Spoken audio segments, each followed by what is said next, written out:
Vibrant భక్తి ప్రేక్షకులకు నమస్కారం. శ్రీలక్ష్మి గారు, మరి కుంభరాశి వారికి జూలై మాసం అంతా ఏ విధంగా ఉండబోతోంది గోచారం? కుంభరాశి వాళ్ళకి చూసుకున్నప్పుడు ధనిష్ట మనకి 3-4 పాదాలు, అలాగే శతభిషం 1, 2, 3, 4 పాదాలు, పూర్వభాద్ర 1, 2, 3 పాదాలు మనకి కుంభరాశిలోకి వస్తాయి.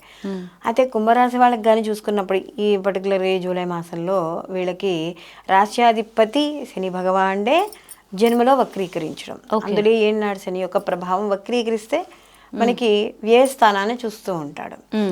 అంటే హాస్పిటలైజేషన్, దూర ప్రయాణాల్లో అలసటలు, వ్యాపార పరంగా చిన్న చిన్న ఇబ్బందులు, అలాగే వీళ్ళకి వ్యాపార పరంగా కానీ చూసుకున్నప్పుడు కాస్త లాభాలు తగ్గడము, ఇలాంటివి కూడా కనబడుతూ ఉంటాయి. అలాగే ప్రయాణాలు, ఉద్యోగపరంగా ఖర్చులు, లేదా అంటే ఉద్యోగపరంగా ప్రయాణాలు ఎక్కువగా చేయడం, ఇలాంటివి కూడా ఇక్కడ కనపడుతూ ఉంటాయి. అయితే ద్వితీయ స్థానంలో రాహు యొక్క సంచారం అది ఉంది కాబట్టి కొంత ఆర్థికపరమైన విషయాల్లో కొంత అనుకూలంగా ఉంటుంది.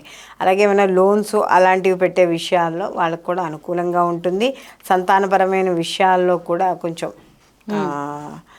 అంటే ఏదైతే సంతానపరంగా శుభవార్తలు వినాలనుకుంటున్నారో, లేకపోతే ఏవైతే చేయాలనుకుంటున్నారో సంతానపరంగా మాత్రం కొంత వీళ్ళకి అనుకూలంగా ఉండడం అనేది జరుగుతుంది. ఎప్పుడైతే ఈ కుంభరాశి వాళ్ళకి ఈ పంచమ స్థానం నుండి షష్టమ స్థానంలోకి రవి ఎప్పుడైతే వస్తాడో ద్వితీయార్థం కాస్త అనుకూలంగా ఉంటుంది. అంటే ఏదైనా ముఖ్యమైన పనులు చేపట్టేటప్పుడు కానీ, గవర్నమెంట్కి సంబంధించిన విషయాల్లో కానీ వాటిలో కొంచెం జాగ్రత్త వహించుకుంటూ ఉండాలి. అంటే వాళ్ళ జాగ్రత్త వహించుకుంటూ రాజకీయ పరంగా కూడా వీళ్ళకి అనుకూలంగానే ఉంటుంది.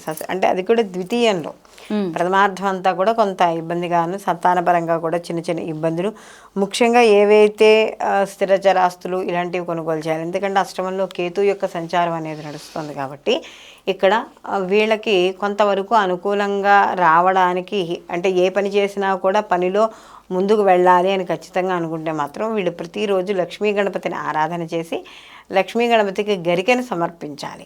అలాగే వీళ్ళకి స్త్రీలు ముఖ్యంగా, అంటే వీళ్ళు ఏవైతే ఈ యొక్క రాశి వాళ్ళు ఉన్నారో ఈ రాశి వాళ్ళకి స్త్రీ విషయాల్లో, అంటే సంతానం కావచ్చు, భార్య కావచ్చు, అన్న చెల్లెలు కావచ్చు, ఎవరైనా ఒక స్త్రీ విషయంలో చిన్న చిన్న ఇబ్బందులు పడే సూచనలు ఉన్నాయి కాబట్టి అలాంటి విషయాల్లో కాస్త జాగ్రత్త వహించుకోవడం ద్వారా అనుకూలమైన పరిస్థితులు గోచరించడం అనేది జరుగుతుంది. అలాగే శని ఎప్పుడైతే వక్రీకరించాడో శని వక్రీకరణ వల్ల కూడా కొన్ని ఇబ్బందులు అనేవి తప్పవు.